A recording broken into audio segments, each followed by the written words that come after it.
How long were you a hypnotist for? About 5 or 6 years. I Mm. did that, and you mentioned meditation. I did neurofeedback brain training as well, which the tool that I use was almost like doing a meditation where the tool was meditating on you as opposed to it coming up from you. For a lot of people, when you tell them about meditation, and our society is so driven by instant gratification, instant stimulus, instant response, that it's very difficult sometimes for people to sit and be quiet.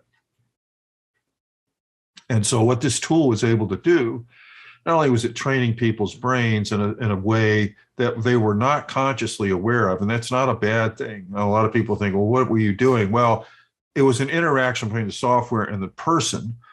But what was a residual effect of doing that was this deep state of relaxation that was just very profound. The whole session, soup to nuts, was probably about 35 minutes. And these people would go through the sessions and they'd come out and it was like, it was worth the money, so to speak, just for the relaxation, notwithstanding the brain training that went on. And, I'm sure at some point during the course of our conversation, we'll talk about this, but it is a topic that's very near and dear to me, which is this idea of brain resilience, being able to recover quickly from circumstances, whether it's emotion or stress or whatever. So that was a tool that was very good about helping train people's brains to be resilient without having to think about being resilient, and I had real world examples where it and being a highly sensitive person, I had tended to react more to things emotionally, where I'd find that after doing some brain training sessions, I was able to handle things in a much more smooth way. It was incredible because my natural gut was to just react, right? And I would find somewhere there was a part of me that would say, no, you don't need to do that. It's okay, don't do that. And it was okay. I wasn't like fighting or struggling with myself. It was my brain saying, we got this, don't worry about it. So that I think is something that's really important too, is that people learn some type of meditative mindfulness type technique or practice so that they can become more resilient. Mm. Yeah, I think that is a really big thing. I think that that's something that I've found was only this year, where I went, I need to learn. Essentially, this is the way I perceived it in my head. I need to learn how to create a safe space within myself Sure. because the world isn't always going to have a place I can go. You know what I mean? What if I watch the same Harry Potter movie 30 times because that's my safe thing, or play the same video game? You start to realize that you can't just go to the same place externally because it's actually going to end up not giving you the same feeling. It's kind of like dopamine response. Like Mm-hmm. you're gonna mine everything that thing has for you. Then you're gonna be left very depressed and anxious and afraid because the things that used to give you solace no longer give you solace. And I feel Right. like as a society, I think we're all kind of getting to that point where we're realizing that binging Netflix to a certain degree, it's like diminishing returns on how it actually helps us escape from our lives, you know? Absolutely. Absolutely. And that is accurate as anything I've ever heard. Is this that is a reflection of our world, which is we are constantly in a stimulus heavy situation in which we live. We are bombarded with all kinds of devices, all kinds of activities. Now, it's really funny because I was just recently traveling, and it's been a while since I've been out in an airport, but it always cracks me up because it doesn't matter how old the individual is. If you scan through an airport gate area, you'll see that almost everybody, whether they're 92 or whether they're 9, they've got a phone in their hand and they're doing something with that phone. And it's like there was a time where people would sit, maybe read a book, or would sit and be quiet or do things um, that were not necessarily stimulus heavy.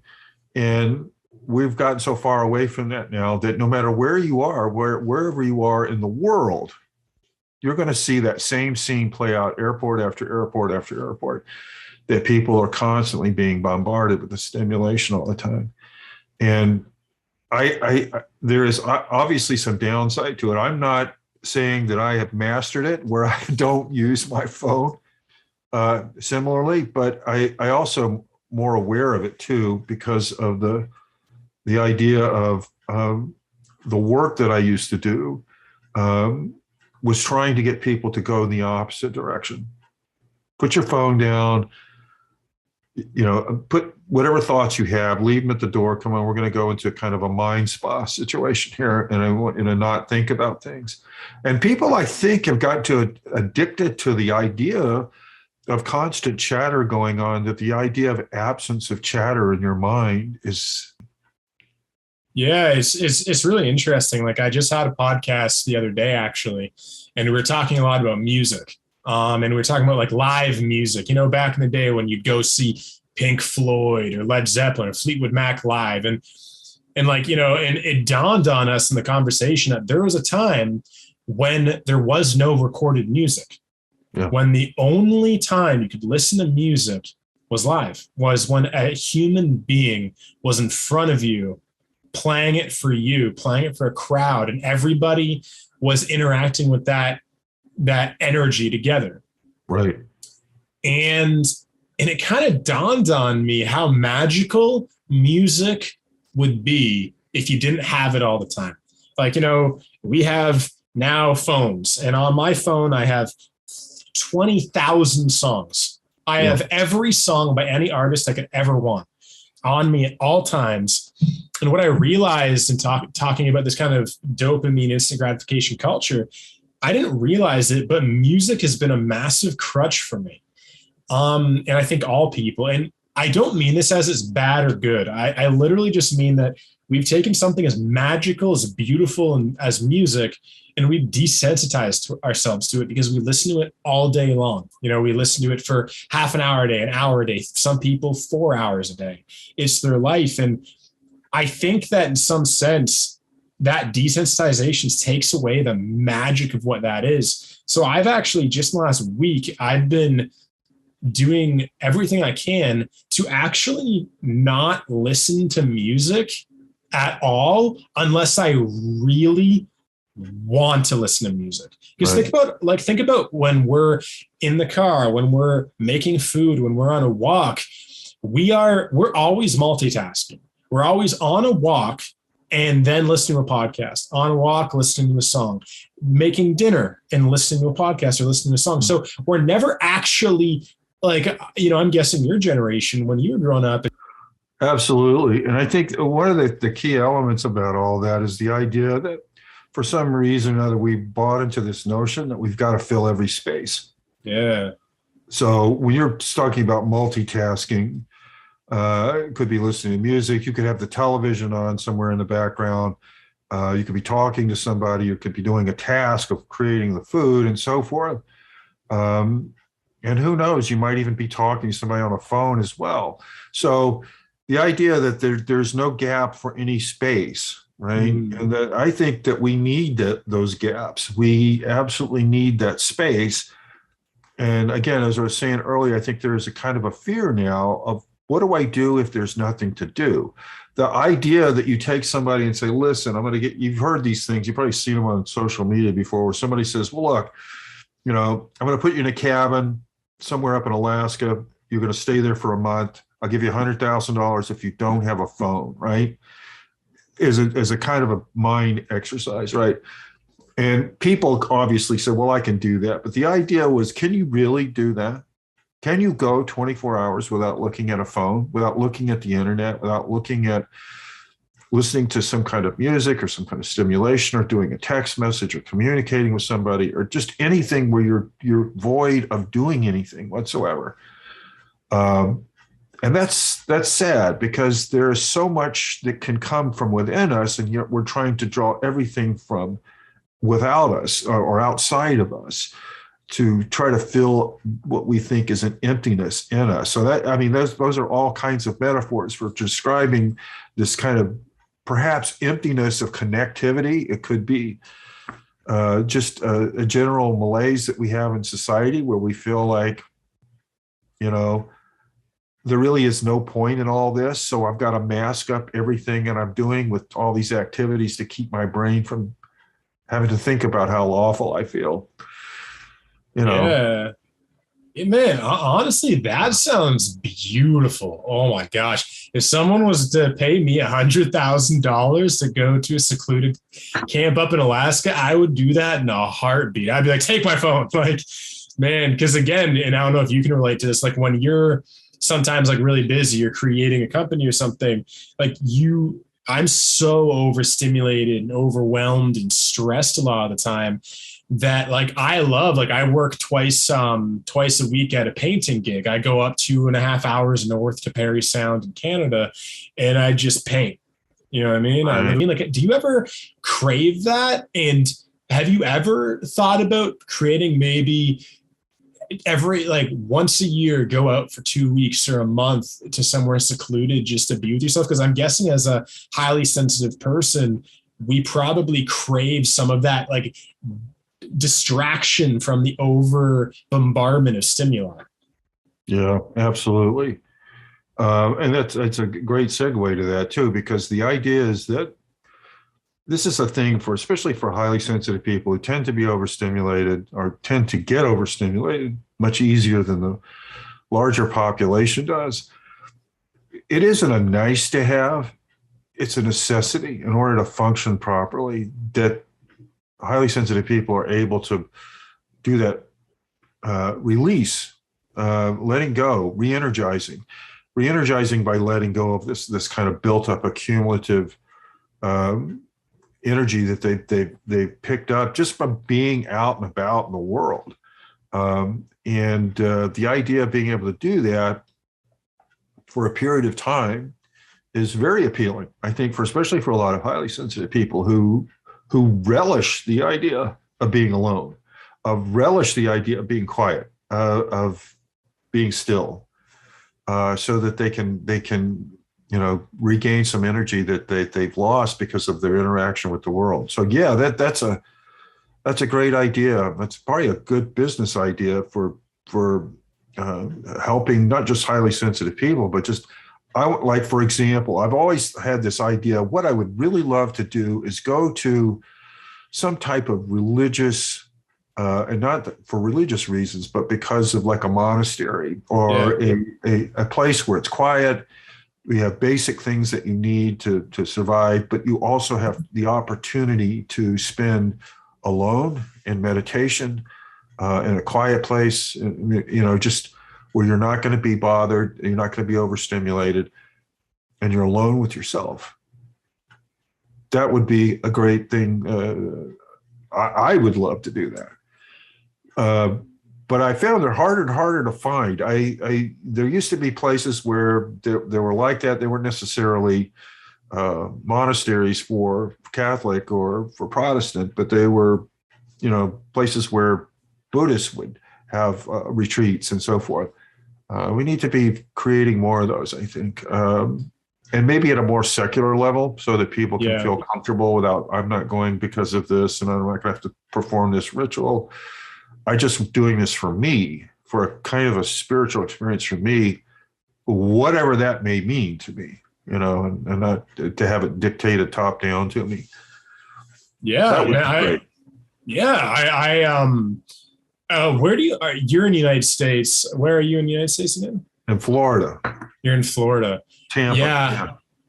Because in Canada, we have these things called Vipassana retreats. Just to put it very bluntly right now, what is your definition of a highly sensitive person? And what do you think our role in society may be? Like looking at it at the positive, not just the fact that things affect us, but where are we best suited in society? What do you think if like you think about a creator or something, like if we're put on the planet, what do you think is our role? Okay. Well, let me back up and go back to the definition so we can have something to work with here. People who are highly sensitive have a personality. Well, it's a temperament trait. I've been corrected on this. It's a temperament trait that's largely genetic. called sensory processing sensitivity. There's a lot to pack in there, but there are four main characteristics, four things that we know scientifically that have been validated, characteristics of people who have sensory processing sensitivity. So it's a real easy acronym to remember. If you think of the acronym DOES, DOES, each one of those letters represents a characteristic of the trait itself. The D stands for depth of processing. Highly sensitive people are people who process information at a very deep level. That means it's getting churned over and over and over again. We're not superficial thinkers. We're very deep thinkers, sort of the philosophers of the human species, if you will, because we think very deeply about everything that comes our way, whether it's environmental, emotional, or whether it's just plain sensory information. We think very deeply on that. That does take up a lot of bandwidth in our brains as well. So something that contributes to this overwhelm we talked about earlier. The second trait is the O, which is the overwhelm. Highly sensitive people tend to be overstimulated quite a bit. Some more so than others, as you mentioned earlier. It's a spectrum. So the top 30%, 25% of the population is what we would call highly sensitive, but that doesn't mean the other 75% doesn't have any tendencies towards sensitivity. And sensitivity in this term is how you react to the environment. How does sensory information impact you? For highly sensitive people, it's a big deal. And that's why we tend to get overwhelmed and overstressed and so forth.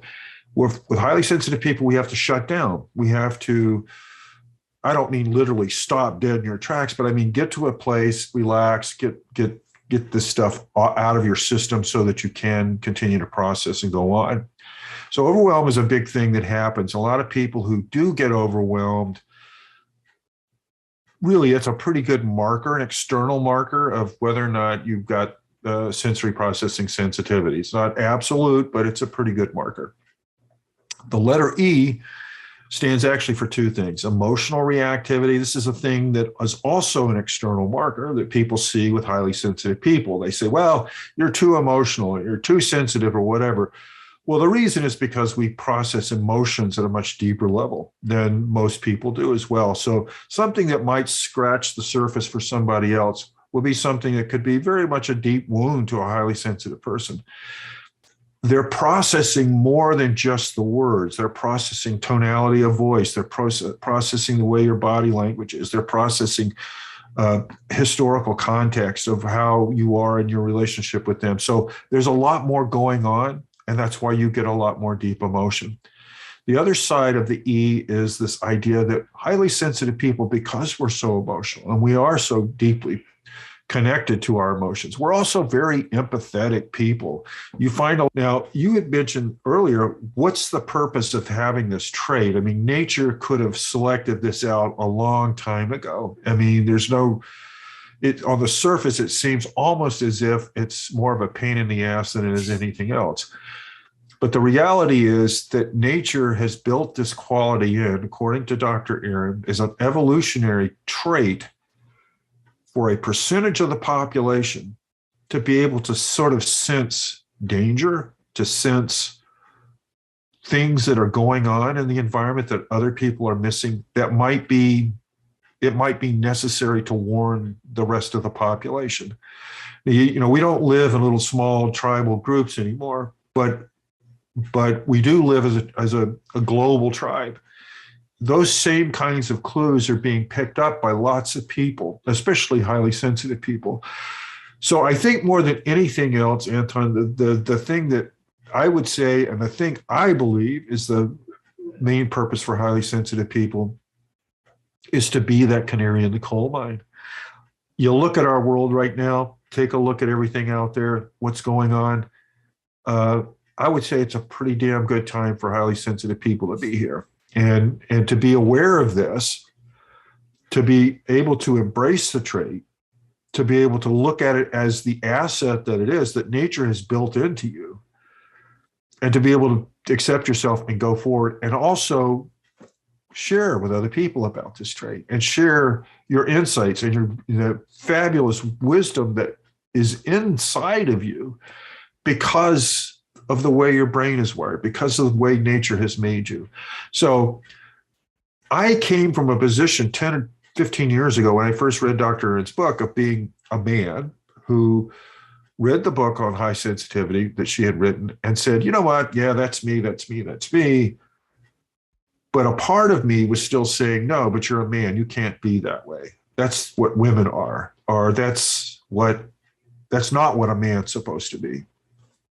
In the arc of my journey, through writing blogs, through writing books, through talking to people, to educating myself, has been to go from a position of this being what I thought was a liability my whole life and turning it into realization that it's an asset. And it's something that is actually a gift. I know we use that a lot of times in trite ways as a cliche, but in this particular case, it really can be.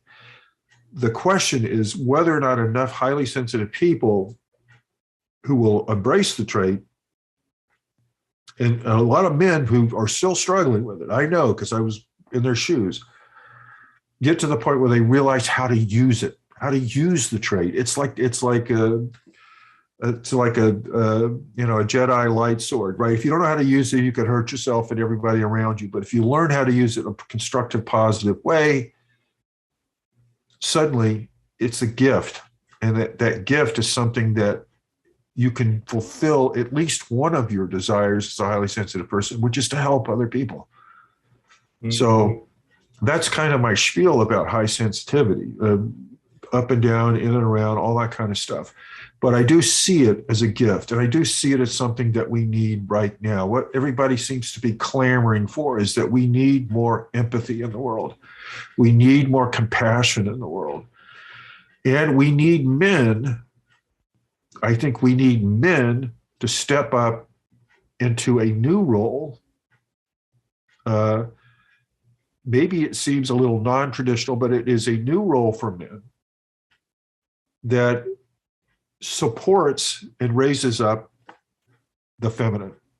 And that's something that I think you and I talked about before, is this, are we moving towards a period of time where the feminine energy is going to be strong and stronger and rooted to balance thousands and thousands of years of this almost runaway, unbridled masculine energy, which is not to say, and I want to be very clear about this, that being a man is a toxic issue. It's not. Masculinity. Thank you, Bill. Yeah, that's really beautiful. Yeah, man. Yeah, there's a lot of brilliant things you said in there. And one of them is this idea of defining what a man is in the future. Like, I'm still trying to figure out what that is in myself. Like, because I'm very, very sensitive. And I think one thing that was always difficult for me, and I don't know if you can relate to this, if this was your part of your life too, but I've always felt like I've been on the precipice between the feminine and the masculine. Yes. And what I mean by that is when I was in high school, there was the really feminine men, like, so like a lot of them were gay, let's say, very feminine. You'd almost interchangeable with women. Then you have very masculine men. These are your jocks, your football players. Just, you can't get them deep. Like they just don't seem to know what emotions are. And it was always difficult for me because I didn't really fit in any of those camps. It's like I would share some things in common with the really feminine men. I also played football. I like sports. I like nerding out. I like Star Wars and Lord of the Rings and stuff. So I had a bit in common with the other side. And that's what was tough, is that, the feminine men had a clan, they had a culture, they had a tribe. That was with the females and the feminine. The masculine men had the tribe with the men. And for me, and maybe you, it was like, where is our tribe? Because I seem to be the only person that when I'm hanging out with women, I'll get a craving to do something manly. And I want to share that with people, but no one can share that. Then when I'm with men, and we're playing football, I want to like, yeah, let's throw back a beer and talk about how our lives are doing. How's your girlfriend doing? How's your daughter? Man, you just broke up with your girlfriend. How are you doing? And it's like I always wanted to mix those things. I always wanted to bring the feminine to the masculine and bring the masculine to the feminine. And that's what was so tough. And I think only now I've seen that this is an amazing gift. And it's such an incredible gift once you actually own it, when you commit your life to it, when you go, all right, this is who I am. And I have both in me. You know what I mean? I can be the strong masculine leader, and not saying that women can't be leaders, but I can be a leader from the masculine vantage point. And I can also be a leader from the very feminine. Like even in my community, it actually, one thing I've learned is to shift my demeanor based on who I'm talking to. So if I'm connecting with women in my community and we're, talking about Backstreet Boys or something, or Celine Dion, I will be more emotional in my speaking. I'll put more happy faces, more hearts. I'll be like, oh, I love you, Tess. Or like, thanks, Melissa. Thank you so much. Then when I'm speaking with guys, I'll be like, thanks, brother. Like, thanks, Andre. And it'll be more direct, because I think something that can be difficult for these very highly sensitive males who are in the middle of the spectrum too is we're trying to find a way to be, because we have access to both sides. It hasn't dawned on us that we can kind of be within three camps: the feminine camp, the masculine camp, and the balanced camp. And for me, the balanced camp is the easiest, because I can kind of flip flop.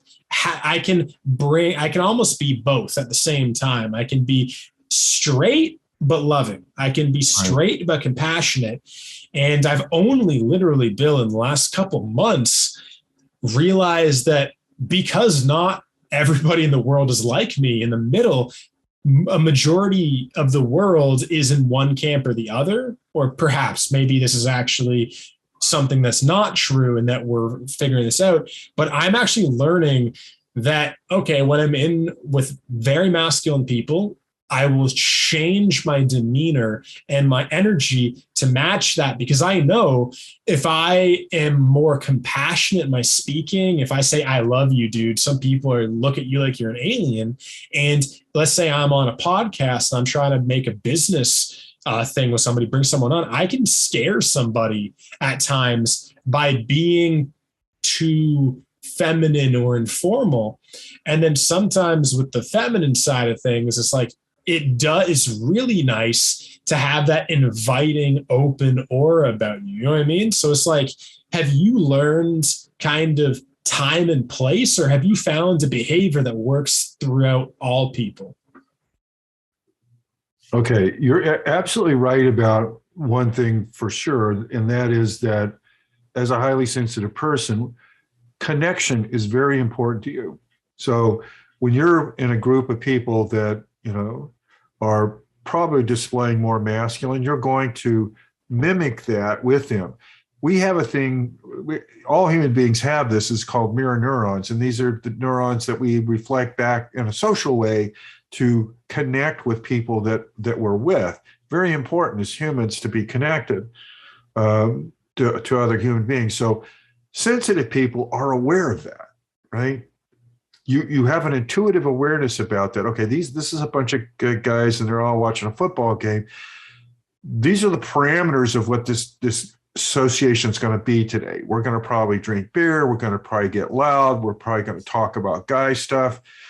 Probably not a real lot of emotional interaction here, unless it's just joy about our team winning or whatever. That's the parameter for that. But I can operate in that group. I can operate that way. And a lot of times what I found I did is I will look even in a group of men like that, and I will look to see, is there another HSP in here? Yeah, me too.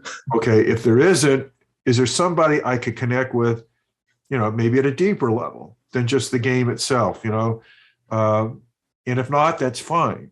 Now, when you go to say a more feminine energy-based group, right, then you find that one of the things is that it's easier for, I think, HSP men to be more like themselves around women, because women are more engaged on a many different emotional levels than when they're communicating. In the way that their brains are wired for communication, they do that as well. So for men who have the capacity to have this sort of expressive side, communicative side, and connection side, for highly sensitive men, that's why I have probably more female friends than I have male friends. But I do have great male friends too. It's just the idea that I know I can be more myself.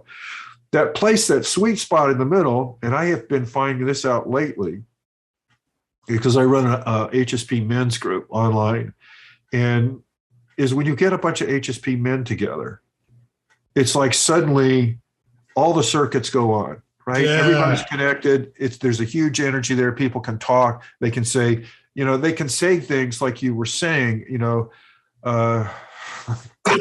excuse me, things that they might not talk about in the men's group.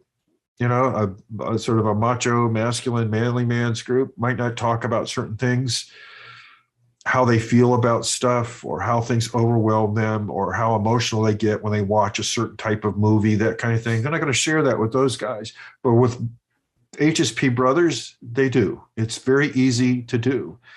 And I think ultimately what we have here is the crux of the problem, is that we have a culture that has defined what it's okay for men to be like, and we have definitions for what it's okay for females to be like.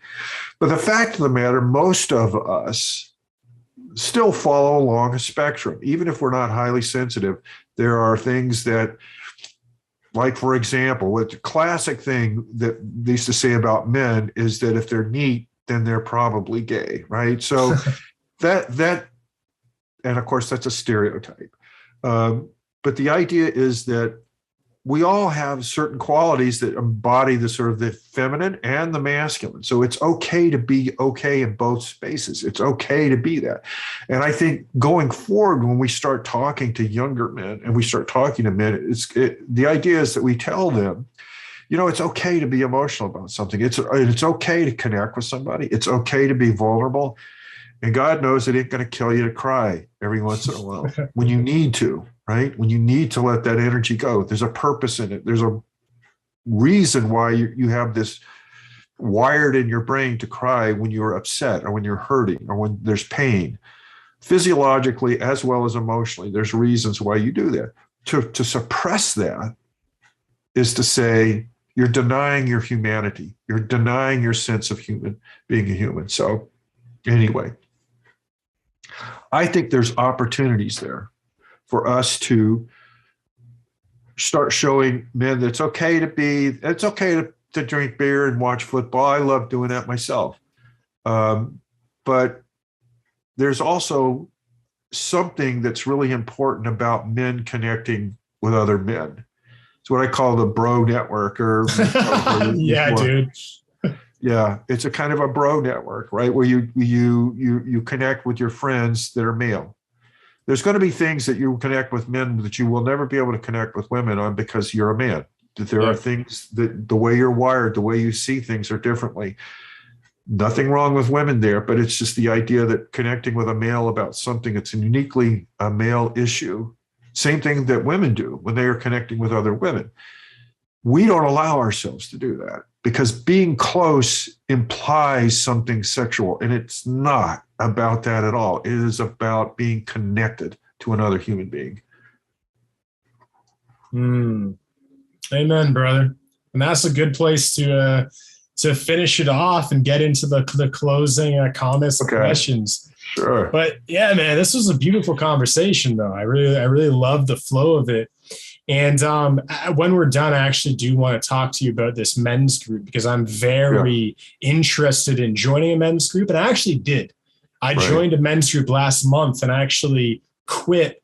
I withdrew. I left it 3 weeks later because it was slightly too masculine for me. It was, there was some good stuff. And I'm not someone who, poo-poos the masculine. I think the masculine it's important, it's beautiful, if you're a guy and you have a lot of masculine energy, do it. Just don't disconnect yourself from your feminine side, because one of my definitions of toxic masculinity is essentially masculinity that's lost touch with the feminine, because masculinity without the feminine loses its ability for empathy. And I think that when we look at our culture right now, we live in a world that has been dominated by the masculine. You know, empires, the Holy Roman Empire, the British Empire, America, all of our countries, all of our governments are absolutely devoid of empathy and compassion. And we sometimes lie to ourselves. We have governments that pretend like they're emotional, but when you actually look at the way they operate in the world, they're not. They're just, they have this label that, oh yeah, we're progressive, but it's like, no, you're not. You're a wolf in sheep's clothing. And one thing I'd love to see in the future is, you know, I keep coming back to this idea lately, this idea of like the Arthurian round table. And I'd love some like council of elders where there's like 10 spots at this table. And this could be a world government where, and I want that done well, because a lot of tyrannical governments end up being world governments. But what I would love is an actual like, council of elders that looks over maybe a society, maybe the world society. And there's like, let's say 10 spots. There's health, there's spirituality, there's economics, there's foreign policy, there's all these things, ecology and biology in the world.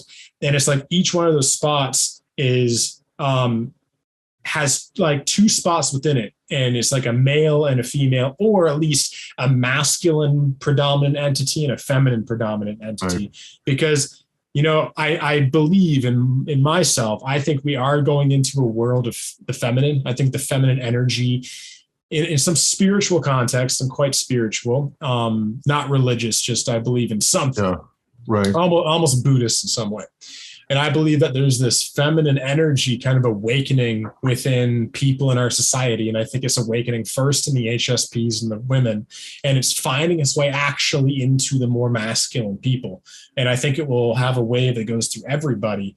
And I think one drawback that is probably going to be pushed is that we're going to overcompensate from having a predominantly masculine governmental structure. And I think it might overcompensate and be predominantly feminine. And I think that could be a problem too, because the feminine without the masculine is also out of balance, which is why I keep coming back to this idea of almost having society run like a family, like a mother and a father, or a tribe, a grandmother, a grandfather, a father, you know what I mean? Brothers and sisters.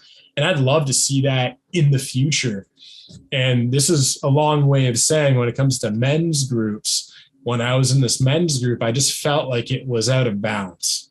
Like I said, I thought there was a lot of good things, but I just felt like it was predominantly out of balance. And I even told somebody when I left, I said, I'm looking for a men's group. I don't want to join a women's group. I want to join a men's group that does talk about the masculine, but also talks about the entire spectrum, about kind of balancing these 2 sides of ourselves, because we have 2 sides of ourselves. And so one thing I'd like you to do right now is talk about anything you're working on, maybe any books you're working on, and also if you could talk about this men's group that you have, because I'm actually interested in joining it after we finish this conversation. Well, interesting, because this particular topic that you were talking about then was the next book that I want to work on. It's called, working title is Creating the New Man. And how HSP men can lead the way, or can be a big part of doing that.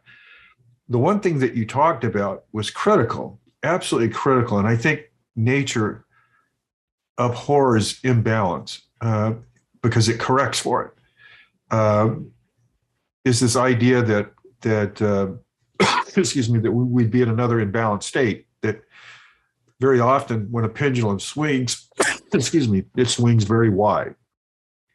And we may do that with this. We may have this sort of, I hate to say it because this is cliche too, but kind of a radicalized version of what feminine rule would be like, without taking into account some balance. Now, I think women rightfully are a little cynical about having men help them move forward, because we have done such a terrible job with that. This is where I think highly sensitive men, once again, can play an important role because we can be an important ally to this idea of energizing the feminine, not only in women, but in everyone, right?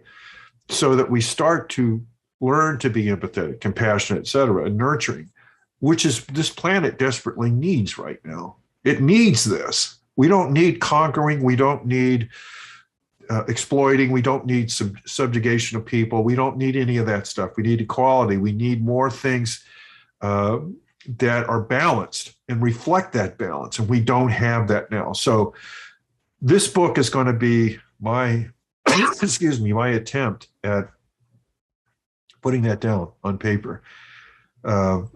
Probably, with a look back at the history of how we've defined masculinity, bringing it to the present day and that kind of thing. So that's really kind of where that's my next effort is going to be. It'll drift a little bit away from high sensitivity, but we'll incorporate elements of the high sensitive male in the role I think that we can play. Now, what was the other thing you were going to ask me? The second thing I'm very curious about is your men's group. If you could talk about that briefly. The men's group is something that started as a result of, excuse me. Pardon. Yeah, feel free to take a glass of your tea. I'm trying to do that, and it's not done. We started as a small group of men who contacted me after reading the book, and they said, this book was really helpful to me, made me feel, and I'm going to say this about the book. I don't see that as being this great work of psychology and so forth. It's an experiential book, and it's a book that people can say, I connect to that because it's relatable, because my experience is similar. And I've had men from all over the world, all different age groups, tell me the same thing. So we started this small group of men who wanted to talk. I was like talking to each one of them individually. I said, screw this, I'm going to put it all in one meeting. And it's been growing ever since. And it's a group of men from all over. And it continues to grow, where we get together on a Zoom call, basically, which not surprising these days. And we talk about things that come up for these men. And a lot of the times, this is the first time this guy has ever come clean about how he felt about something. And what he finds is that 5 other guys say, yeah, I feel the same way. So it's a validation experience, and it's not something we don't have topics, so we don't have speakers. That may come in the future. Right now, it's organically growing the way it wants to grow. And well, that's what it's about. And I'll be more than happy to share the link with you. To get involved with it, people can find it off my webpage, The Sensitive Man. I think it's on the first page, the intro page, the home page, a link to that. I'll link it in the show notes of this episode. But anyway, that's kind of where it's going. It's kind of fun because I think I had a guy tell me the other day, since I've been in these groups that are highly sensitive, and I'm the only guy. Yeah. I've been on men's groups, and I get in there, and I'm the only, well, not the only guy, but they don't understand me as a sensitive man, and so forth. So I had to drop out. Looking for a place to connect to a tribe, whatever. That's really what it amounts to. And I'm looking forward to seeing it evolve. I really am. I think it's going to be a good place. At some point, we'll probably evolve into breakout rooms and stuff like that if it gets big enough. But I don't want to lose that sense of connectivity that so many of these guys are finding, and me too.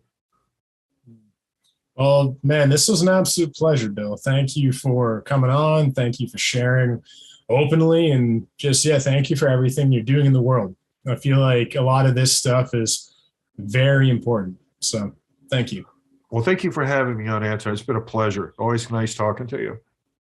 Awesome. And now to everybody, hopefully you guys enjoyed it, and I'll see you in the next one. I love you. Bye.